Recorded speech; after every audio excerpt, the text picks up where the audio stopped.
여러분 안녕하십니까. 10월 25일 새벽입니다. 전은책입니다. 살아가면서 우리는 무엇 때문에 일을 할까요?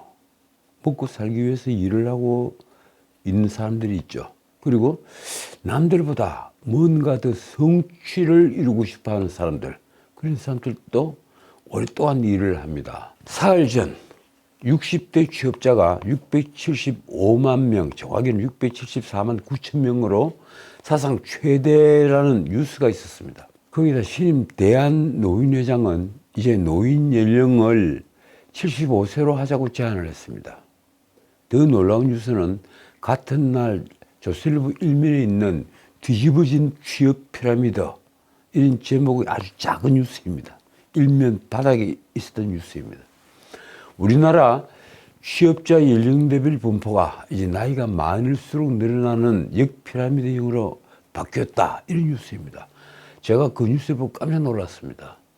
1980년대에는 20대 이하 취업자가 가장 많고, 그 이어서 30대, 40대, 50대 순으로 점점 줄어드는 피라미드형이었는데, 지금 40년 만에 그 피라미드가 완전히 뒤집힌 것입니다.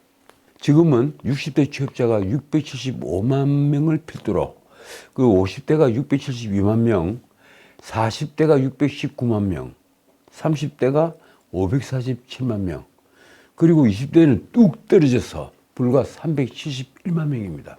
무슨 인구가 적습니다. 거기에다가 실업률이 아주 높습니다. 이 저출산 고령화 사회에 80대 초반에도 일을 하는 사람들이 늘어났습니다.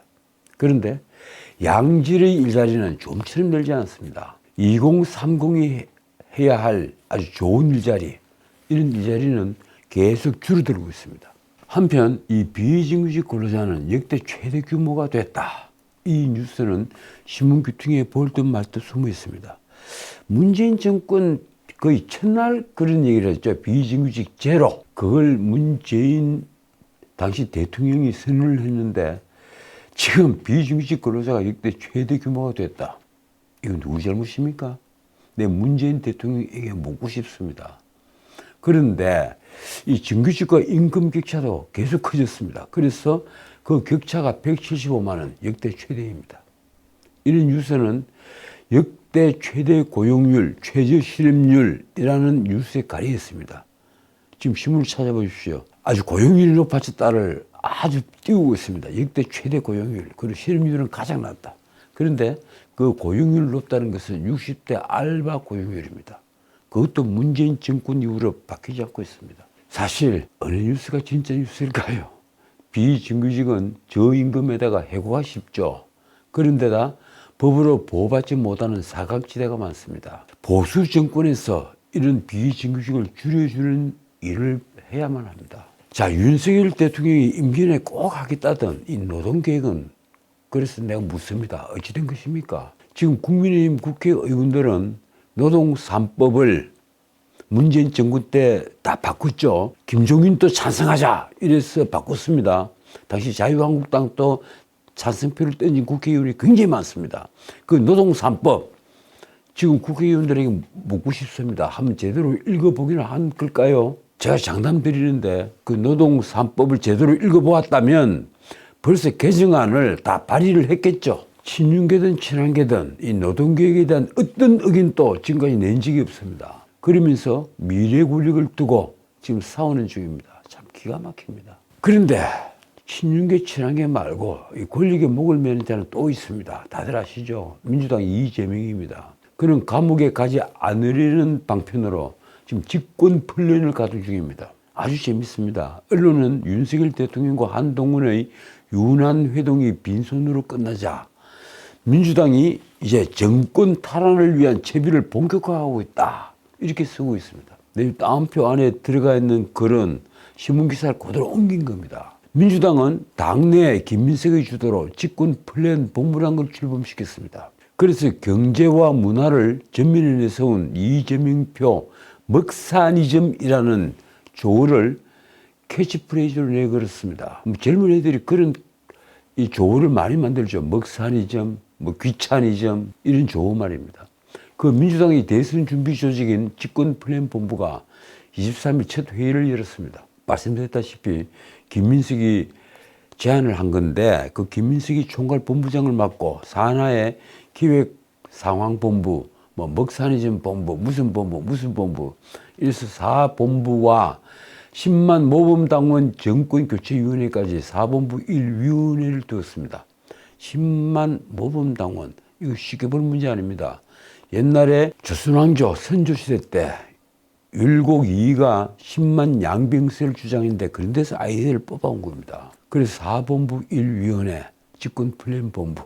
이 먹사니즘은요, 기본 시리즈와 함께 이재명의 상표가 되어 있습니다. 아직 한동훈은 상표가 없고, 그리고 국민의힘의 유력 대권 주자들 아무도 상표가 없는데, 이재명은 재빨리 이 먹사니즘이라는 것을 자기 상표로 만들었습니다. 솔직히 경제학의 이론, 원리와는 너무 동떨어진 것이지만, 이재명은 이처럼 자신의 상표로서 대중을 유혹하고 있습니다.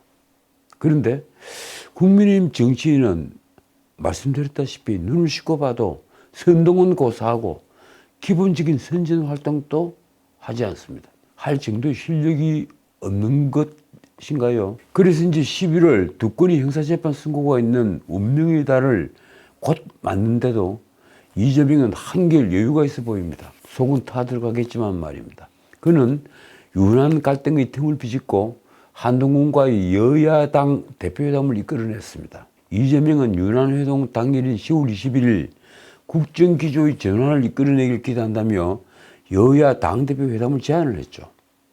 그러자 한동훈이 즉각 화답을 하면서 이 여야당 대표 회담이 성사가 되었습니다. 민주당 대변인 한민수는 이재명이 비공개 최고위원회의에서 이해식 비서실장에게 이 한동훈과의 회담에 관련해서 어제 시기 방식에 대해 논의할 것을 지시했다, 이렇게 밝혔습니다. 한동훈은 욕을 엄청나게 얻어먹었죠. 자, 다음 주 초에 양당의 대표, 그 회담에서 협의를 했던 민생 공통 공약 협의체, 이것도 다음 주 초에 열리는 방향으로 지금 추진이 되고 있다 합니다. 민생의 공동 대책을 세워서 그걸 공동으로 발의를 하고 뭐 법안을 만들고 한다는 거죠. 언론은 이 모든 것이 이재명의 이미지 개선 작업으로 보고 있는 것입니다. 어쨌든 여당은 민석은커녕 국정감사에서 어떤 역할도 지금 제대로 하지 못하고 있는 것처럼 보입니다. 그런데 민주당은 먹사니즘을 앞세워, 이재명은 먹사니즘을 앞세워 김건희 리스크로 자중질환에 빠져있는 국민의 힘을 마구 흔들고 있는 것입니다. 자, 그렇다면 지금 여론의 흐름은 어떤가요? 지난 주말 다들 알고 계시죠? 이 갤럽 여론조사, 윤 대통령 국정수행 긍정평가는 불과 22%, 그리고 부정평가는 긍정평가 3배를 훌쩍 뛰어넘는 69%였습니다. 그리고 월요일 이제 리얼미터 여론조사 결과가 나왔죠. 이건 ARS입니다. 그 ARS 조사의 윤 대통령 지지율은 놀랍게도 뚝 떨어져서 24.1%. 이 면접조사는 20%가 최하로 있었지만 리얼미터는 그래도 30% 위를 꾸준히 유지를 하다가 얼마 전에 25%로 떨어졌죠. 그런데 이번에 24.1%. 이게 리얼미터 사상 최하입니다. 이 역시 윤 정부 출발 이후에 최저치인 것입니다. 그리고 24일 발표된 이 전국 지표조사 NBS가 있죠. 이 NBS 지표조사에서도 윤석열 대통령의 국정 지지율이 취임 후 최저치를 기록했습니다. 지표조사는 다들 아시겠지만 엠브레인 퍼블릭, 그리고 K스테 리서치, 코리아 리서치, 한국 리서치, 이 4개 여론조사 기관이 하는 조사입니다. 이번 조사는 21일부터 23일까지 사흘 동안 한 면접 여론조사입니다. 응답률 한 15% 되더군요. 면접 여론조사는 응답률은 없습니다. 그 윤 대통령이 국정 운영을 잘하고 있다, 22%. 이 갤럽과 똑같습니다. 이는 2%포인트가 하락을 한 수치입니다. 그리고 잘못하고 있다고 답한 응답자는 2주 전보다 1%포인트가 오른 67%를 기록했습니다. 이것도 갤럽과 거의 비슷합니다. MBS 지표조사 역시 총선 이후에 지금 지속적으로 하락을 계속하고 있는 것입니다. 반등을 하지 않습니다. 정당 지지도 역시 한국 갤럽과 대동소이합니다. 국민의힘 28%, 민주당 30%, 조국당 8%. 이 판에 한동훈은 이제 윤 대통령과 완전히 갈라서서 제갈 길을 가겠다, 이렇게 합니다. 한동훈은 24일 당 최고위원회의에서 특별감찰관의 실질적인 추천과 임명 절차를 진행하겠다고 밝혔습니다. 일단 대통령 친인척을 감시감독하는 특별감찰관부터 추천하겠다. 결국은 김건희 여사 등 대통령 부인을 포함해서 이 친인척을 감찰을 하는 특별감찰관이죠. 그 특별감찰관 추천 절차를 진행하겠다. 이렇게 나선 것입니다.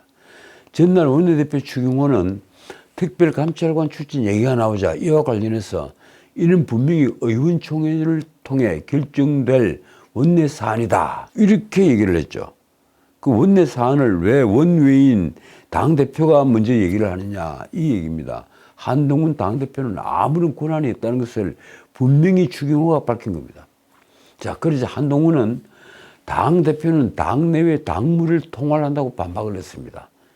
이 특별감찰관 임명을 두고 원내 사안인데 내가 당대표인데 왜 그 얘기를 못하느냐. 그리고 추경호는 원내 사안이니까 끼지 마라. 이렇게 해서 충돌을 벌인 겁니다. 한동훈이 이날 당 최고위원회의에서 바로 추경호 옆자리에 앉아서 한 말이 이렇습니다. 특별감찰관의 실질적인 추천과 임명 절차를 진행하겠다. 이건 우리가 지난 대선 공약으로 약속했던 것이고 우리는 문재인 정권보다 훨씬 나은 정치 세력이다. 한동훈은 우리는 공정과 상식을 내걸고 국민의 선택을 받은 정권이라며 이렇게 덧붙였습니다. 우리가 위기를 극복하고 다시 국민의 신뢰와 사랑을 받는 방법은 단순하다. 그 말을 지키면 다시 국민의 신뢰와 사랑을 받을 수 있다. 그렇게 하겠다. 그러니까 특별감찰관을 임명하겠다. 이런 약속을 지키면 국민의 신뢰와 사랑이 돌아온다. 정말 과잉거릴까요? 그러면서 한동훈은 문재인 정권 내내 특별감찰관을 추진하지 않아 국민의힘은 그런 표리부동을 대단히 비판했다고 했습니다. 이 말은 맞는 말입니다. 우리 정부가 반환점을 도우는 시점에 아직도 특별감찰관 추천과 임명 절차를 진행하지 못하고 있다. 북한인권재단 이사 추천이 특별감찰관 추천이 전제조건이라는 입장은 특히 지금과 같은 상황에서는 국민들 공감을 받기 어렵다. 특별감찰관은 국회가 후보 3명을 추천을 하면 대통령이 그중 1명을 임명을 하죠. 그런데 문재인 정부 이후에 지금 8년째 공석입니다. 문재인 또 철저히 외면을 했습니다. 그 특별감찰관이 있으면 김정숙 여사가 얼마나 괴로웠겠습니까? 그런데 윤석열 정부는 처음부터 특별감찰관 후보 추천을 북한인권재단 이사 추천으로 연결을 시켜버렸습니다. 한동훈은 윤석열 정부가 특별감찰관과 북한인권재단 이사 추천을 연계해서 추진하는 것에 대해서 이렇게 말했습니다. 마치 우리는 특별감찰관이 하기가 싫고 민주당은 북한인권재단 이사를 추진하기가 싫어서 서로 방치하는 것처럼 보일 것이다. 대통령 주변 관리를 막기 위해 정치 기술을 부리는 것이라고 오해할 것이다. 근데 북한이 왜 북한 인권에 대해서 그렇게 외면을 할까요? 저는 그것도 몹시 궁금합니다. 북한이 진정한 진보 세력이라면 북한 인권에 우리 보수 세력보다 더 많은 관심을 기울여야 할 텐데 말입니다. 한동훈은 이 원내대표 추경호가 특별감찰관 추천은 의원총회를 통해 결정될 원내 사안이라고 자신을 공박해오자 강행 의지를 밝힌 것입니다. 그러면서 한동훈은 특별감찰관 임명의 정당성에 대해서 페이스북에 또 이렇게 말했습니다. 당대표 임무와 관련해서 오해가 없도록 한 말씀을 드린다. 당대표가 법적, 대외적으로 당을 대표하고 당무를 통할한다. 당연한 말이지만 원내든 원외든 총괄하는 임무를 당대표가 수행하는 것이다. 그러면서 이런 부연 설명을 덧붙였습니다. 그렇기 때문에 원내 업무인 금융투자소득세 폐지나 국가정보원의 대공수사권 정상화 등에도 당대표가 앞장서는 것이다. 그러니까 제가 다시 말씀드리겠는데 지난 총선 때 왜 본인은 지역구에 도전을 하지 않았습니까? 만약에 한동훈이 수도권 지역구에 도전을 해서 당선이 됐다면 지금쯤 얼마나 발언권이 세졌겠습니까?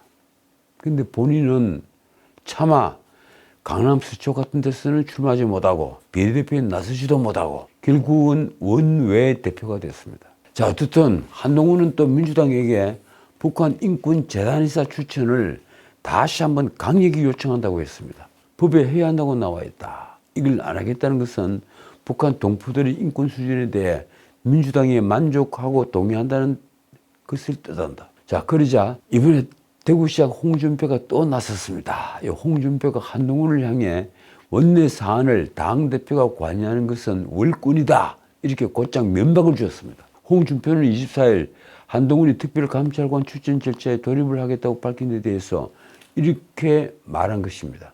원내 사안을 당대표가 감독하는 것은 몰라도 관여하는 것은 월권이다. 아마 요 말을 했을 때는 서울에 올라와서 윤 대통령과 함께 밥을 먹은 뒤였을 것으로 추측이 됩니다. 말하자면 원내 사안인 특별감찰관 출신을 두고 추경호가 한동훈에게 제동을 걸었고 홍준표는 그걸 알고 나서 다시 힘을 보탠 셈입니다. 홍준표 시장은 이날 자신의 페이스북을 통해 원내 사안은 당무가 아니고 국회 사안이라고 분명히 또 못을 박았습니다. 이 문제는 원류 대통령이자 이 국가의 미국처럼 당대표라는 이상한 자리를 만들지 않았으면 하등 문제될 리가 없는 사안입니다. 다들 아시겠지만 미국 등 선진 민주정은 당대표가 없습니다.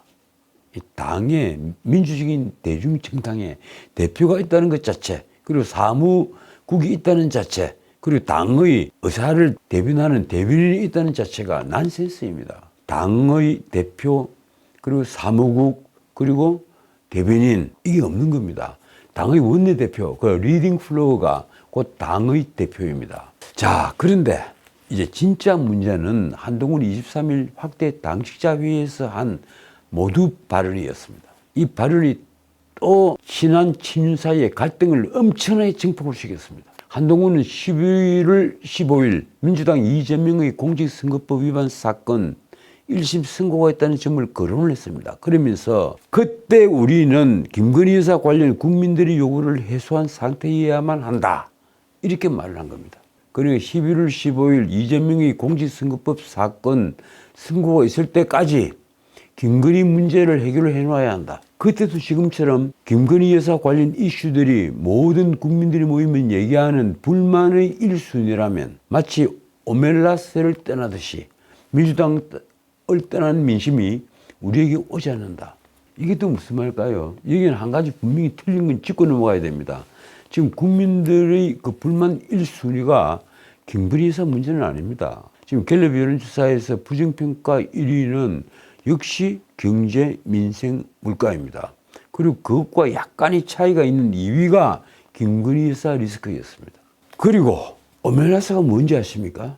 나는 한동훈이 이 확대 당직자 회의 같은 공식 회의 발언에서 아무런 부연 설명 없이 오멜라스를 보통 명사처럼 거론하는 걸 보면서 아주 충격을 받았습니다. 저도 어지간히 책을 많이 읽는 사람인데 이 오멜라스를 한참 기억을 더듬어서 생각을 해냈습니다. 마치 자신은 이런 단편 소설, 그것도 장편 소설도 아닙니다. 단편 소설도 읽고 있다는 듯이 지식을 자랑하고 싶었던 걸까요? 어슬 K. 르귄이라는 소설가가 쓴 1973년에 쓴 소설입니다. 이 판타지 단편 소설 제목이 오멜라스를 떠나는 사람들, The Ones Who Walk Away from Omelas. 이 소설 내용입니다.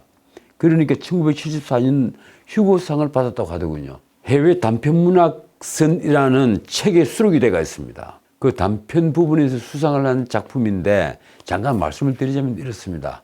오멜라스는 가상의 유토피아적 도시입니다. 그런데 그 오멜라스의 행복은 지하에 갇혀서 나가지 못하고 고통받는 어떤 아이의 희생이 있어야만 성립이 되는 것입니다.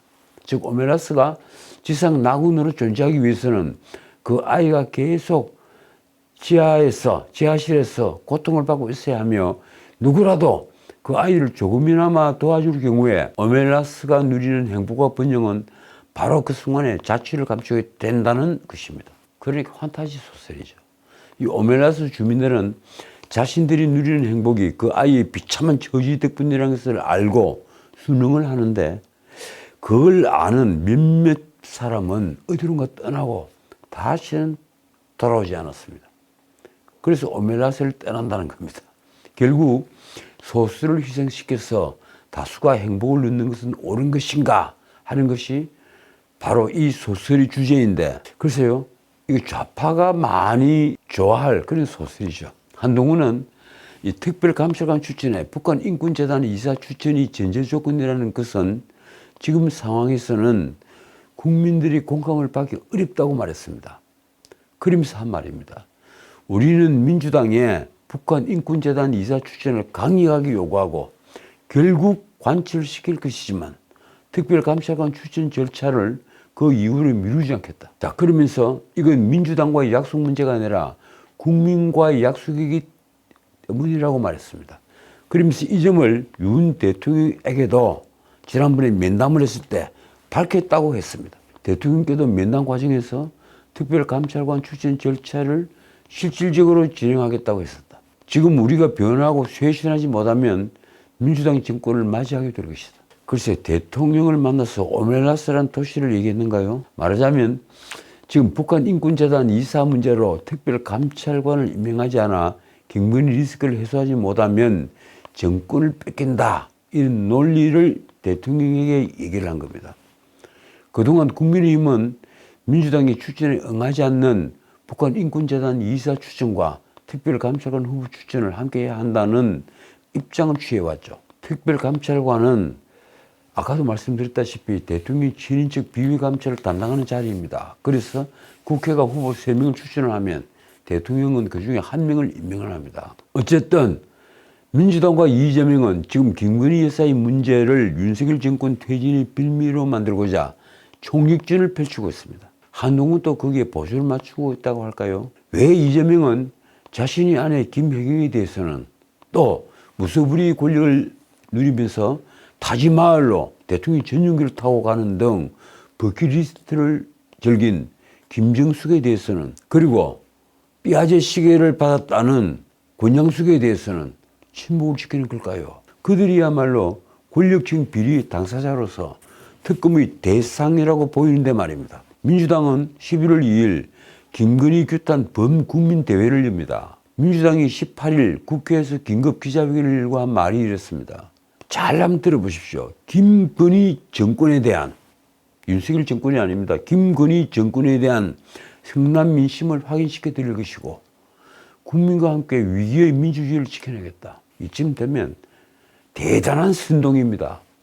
규탄대회 명분은 도이치모터스 주가 조작 무혐의입니다. 민주당은 검찰이 17일 주가 조작 의혹이 연루된 김건희 여사에 대해 불기소 처분을 내린 데 대해서 이렇게 말했습니다. 원인을 질질 끌며 그 흔한 은행계좌 추적조차 하지 않고 면죄부를 상납했다. 김건희는 불소추 특권을 누리는 실질적인 대통령이 됐다. 그 5년 중에 적어도 2년 정도는요, 이성윤 서울중앙지검장이 수사를 책임지던 시간입니다. 그때 왜 김건희 여사를 부르지도 못했습니까? 왜 기소하지 못했는가요? 민주당은 그러면서 이렇게 검찰을 모욕하는 말을 했습니다. 검찰은 김건희가 물라면 물고 놓으라면 놓는 개가 됐다. 검찰이 가장 나쁜 주가 조작 범죄자 김건희를 봐주는데 앞으로 주가 조작 범죄를 어떻게 수사할 수 있을지 모르겠다. 이쯤 되면 검찰의 누군가가 민주당을 명예훼손으로 고발해야 되는 것 아닌가요? 민주당은 또 검찰을 이렇게 비꼬았습니다. 과거 검찰은 성공한 쿠데타는 처벌할 수 없다고 주장했는데 이제는 범죄를 부인하면 처벌할 수 없다고 한다. 대한민국 검찰은 원하던 대로 운명했다. 자, 오늘은 여기까지입니다. 지난 대선 때 대장동 사건과 관련한 허위 인터뷰로 윤석열 후보의 명예를 훼손한 혐의를 받는 김만배와 신왕님 전 언론노조위원장에 대한 1심 재판에서 김만배가 대장동 사건의 프레임을 윤석열 후보의 부산저축은행 부실 수사를 바꾸는 작업을 하겠다고 했다. 이런 증언이 나왔습니다. 서울중앙지법 형사 21부가 맡고 있는 재판입니다. 그 재판에서 20일 대장동 민간업자인 남욱 변호사가 증언을 한 겁니다. 남욱의 증언은 이렇습니다. 언론에서 이재명과 대장동 관계를 물고 늘어지기 시작하며 상황이 급박해지자 김만배가 야, 프레임을 바꿔야 한다. 그 작업을 내가 할 것이다. 이렇게 말을 했다. 김만배가 대장동은 국민의힘과 관리 있다 등의 뉘앙스로 말했다. 남욱은 또 김만배는 대장동 사건이 이재명과 관련이 없고 윤석열과 관련이 있다는 취지로 포커스를 맞춰서 언론 작업을 하겠다고 했다. 그리고 이재명에게서 윤석열로 완전히 방향을 틀어버리겠다고 작전을 짠 겁니다. 일단 윤석열 쪽으로 프레임을 돌려야 한다 이렇게 말을 했다 이렇게 증언을 했습니다. 그 결과 김만배와 신랑님은 2021년 9월 15일 윤석열이 대검 중수이과장이던 시절에 이 대장동 대출 브로커 조우영의 수사를 무마해 줬다는 취지의 허위 인터뷰를 진행을 했습니다. 그리고 인터뷰 닷새 뒤인 20일 김만배가 그 대가로 신랑님이 쓴 책이죠. 대한민국을 지배하는 혼맥지도, 이 책 세 권 값으로 무려 1억 6,500만 원을 줬다고 검찰은 보고 있습니다. 한 권에 5천만 원, 그리고 부가세를 포함해서 세 권에 1억 6,500만 원. 진실은 이처럼 언젠가는 드러나는 법입니다. 지금까지 전은책이었습니다.